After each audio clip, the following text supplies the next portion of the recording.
Hello, friends, and welcome back to Malicious Compliance Stories. Let's start our video with the story in which our OP got rid of an annoying a-hole who was a regular customer. But before we begin, best way to support our channel is to leave comments, like, and subscribe with a turned-on bell so you don't miss the new video every single day. Here we go. Make it again. Recap. I worked at a sandwich shop years ago. I was always put on the cash register and took orders and did deliveries until I was accidentally promoted to team lead/supervisor. A regular customer came in and ordered a 12-inch turkey, bacon, and cheddar club sandwich. C. I'd like a number 7 with tomatoes, lettuce, and oil. M.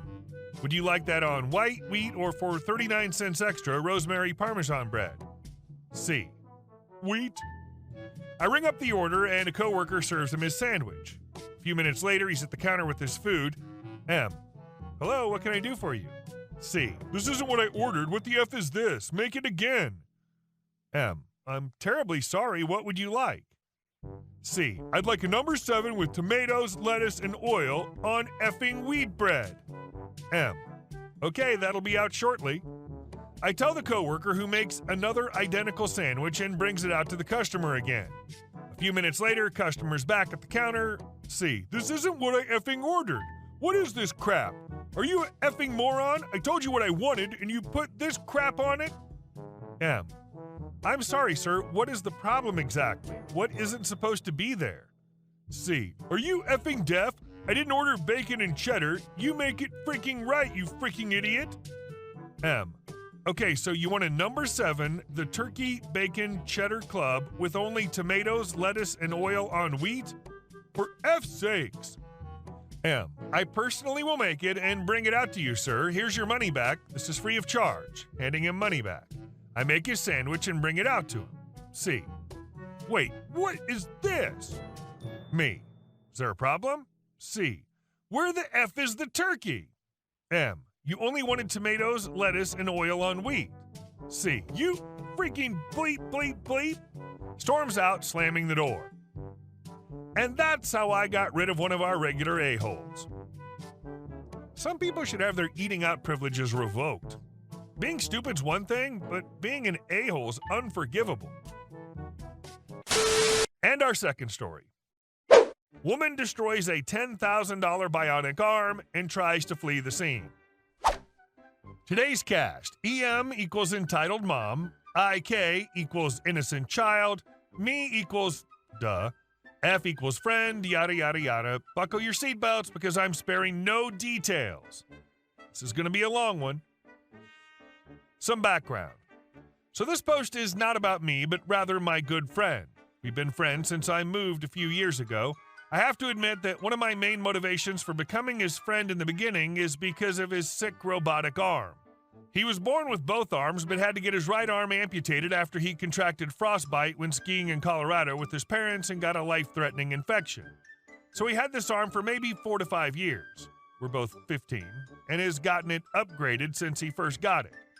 It started off as a simple exoskeleton-like arm with robotic joints that responded to the nerves in his arm, but there was a 4-second delay between him willing the fingers to move and the fingers actually moving. This meant that the only useful thing he was able to do was hold things. Over the years, his parents paid more and more money to make the arm better, and the arm is awesome. It looks a lot more like a real arm with the exception of it being purple. There's also only a half-second delay as well. He can basically do anything now: throw and catch things, use a gaming controller, type, etc. The story. This happened about 2 years ago. My friend and I were on our 8th grade school trip to King's Dominion, a popular amusement park where we lived. We were allowed to go wherever we wanted with minimal supervision as long as we checked in at a set location every 2 hours. My friend and I had just gotten back from riding a popular ride with a half-hour wait time and decided to get a funnel cake to split. We got our food and sat down at one of the few empty tables. We were digging in when we saw the stars of the show, EM and her innocent little boy, maybe 5 or 6, sit down next to us. IK was about to eat the sundae that EM had bought for him when he noticed my friend's arm. Now, my friend never tried to hide his arm. He thought it was as awesome as I thought it was. So IK, being the totally innocent kid he was, just stared at his arm for about a minute. F saw the kid and just smiled, lifting his hand and making the arm wave at him. IK squealed in delight, which prompted EM to look up. She seemed as surprised as he was and began asking questions. EM, what happened to your arm? F, I had to get it amputated from a frostbite-related infection. EM, that sounds terrible. Are you all right? F, yeah, I'm fine. I've gotten used to it. EM, can I get a closer look at it? F, shrugging. Sure. He walked over to their table and sat between the EM and IK, laying his arm on the table so they could look at it. IK, can I touch it? F, I would prefer if you didn't. It's very expensive. EM, oh, come on. All he wants to do is touch it. It's not like he'll break it or anything. F, visibly uncomfortable. Okay, then. IK taps the arm a few times. I believe the internal parts of the arm are metal, but the external parts are made of some kind of hard, heat-resistant plastic. He then points to a small switch close to the stump of his shoulder. IK, what's that do? F, please don't touch it. That'll detach my arm. IK, what does detach mean? F, it means my arm will fall off. IK gasps and looks frightened. My friend quickly assures him that it wouldn't hurt. During this whole conversation, EM is just looking from him to his arm and then back to him. Every once in a while, she would look over her shoulder as if she was considering stealing it. The kid recovers from his shock and continues to ask questions. IK, can you make it fall off so I can wear it? F, laughing, you wouldn't be able to wear it. You have both arms. Besides, it's really hard to put back on. The kid looks disappointed, but doesn't throw a fit or push him further. The EM, however, looks like she just wants to yeet my friend over the bridge we were sitting by. EM, don't say no to IK. He's a good little boy. Let him play with your arm. He's been good all week. He deserves to play with it. F, sorry, ma'am. This arm cost about $10K. I don't have any insurance for it, and I just can't risk damaging it. He can't keep touching it if he wants. EM, please, that arm didn't cost that much, right? She looks at me. Me, yeah, it did cost that much. I've seen some of the bills he's gotten for the parts. My friend used to show me the bills every time he got new parts for his arm. EM, well, that doesn't matter. Just let IK play with it. F, sorry, no. IK, Mommy, can I go on insert ride name here? EM, 1 minute, honey. I'm just telling this boy to let you play with your arm more. IK, but Mom, he doesn't want me to play with it anymore. EM, turning back to my friend and raising her voice, let him play with it. She began to tug at his arm, trying to freaking pull it off. The only thing I knew about his arm connector was that it was attached to his shoulder by clamps and he was in visible pain. F, stop, that really hurts. EM, I don't care, give it to me. IK, Mommy, stop. Me, stop pulling his arm, lady, you're hurting him. EM is just pulling harder at this point. She must have somehow flipped the switch that releases the clamps because the arm came flying off, soaring behind the EM and hitting the corner of a railing with a really loud whack. My friend immediately ran over to it and checked it for damage. The EM grabbed her son and began quickly waddling away, but I saw a security guard behind her and quickly informed him on what happened. He caught up to her and she tried swatting him away, but he stood in front of her and called more guards over. They escorted her and her son from the park, and we never saw either of them again. My friend was extremely upset as the wrist of the arm had slammed into the sharp corner of the railing, which has severed most of the wires connecting the wrist to the forearm, and many of the circuits and other parts were destroyed. He called his mom, and she took us both home early. We told her about what happened, and she said that she'd try to find out how much repairs would be. They turned out to be around $2,000. His parents couldn't afford the repairs at the moment, so he set up a GoFundMe page. Within a week, he'd received the money for repairs. The internet is really cool sometimes. Edit. I'm getting a lot of questions about how bad the security was and why my friend didn't press charges. They basically booted her out after securing her personal information and told my friend he could use it if he wanted to press charges, which he didn't due to stress. The bodyguards were nice people, and they did their job. I like how the kid also tried to get the mom to stop because it shows that he has a good influence in his life and won't turn out like her. And our next story. I don't care where you put it, lady. I think I have a vibe about me. No matter what I'm wearing, people think I work at the places I'm shopping. After an interview, I stopped into my local Goodwill just to see what they had. As I wandered through the clothing aisles, a woman in her 50s looks at me and in an incredibly rude and assuming tone says, "Well, how are you today?" I gave her a funny look and responded in a very confused voice, good, I guess." To which she responds, "How wonderful for you," in that same incredibly rude voice. I wandered away from her and checked out other items in the store. I found a cute pair of boots that were not only in my size, but they also were wide calf. Cue angelic chorus.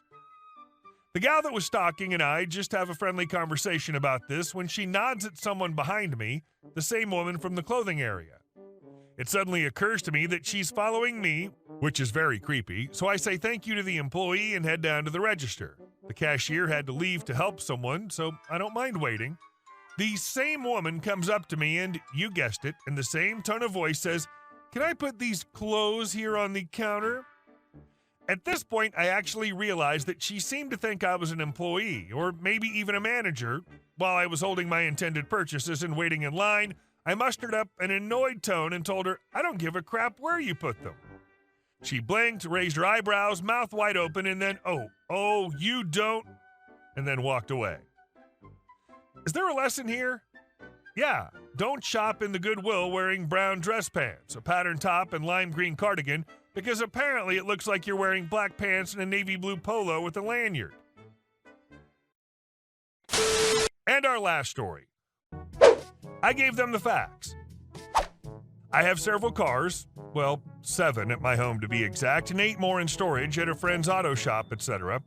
Several classics, a couple of daily drivers for me and the missus, an SUV and a truck. I have paved parking for 11 cars at my home.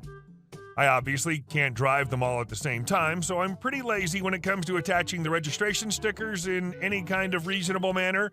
They're always registered. It's easy to do online in my state, but I generally don't put the stickers on until I get pulled over or the rare occasion I feel like it.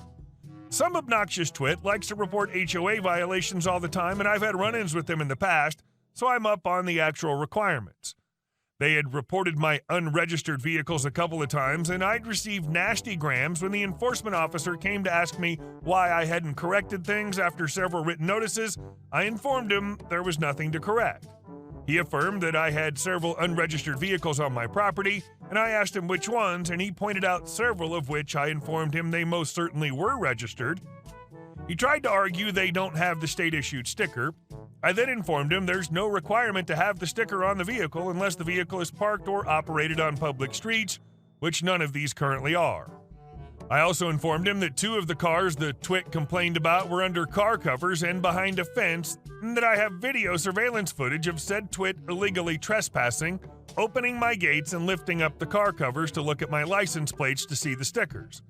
I told him if anyone on the HOA does it again, I would press charges for harassment, trespassing, and anything else I thought I could make stick.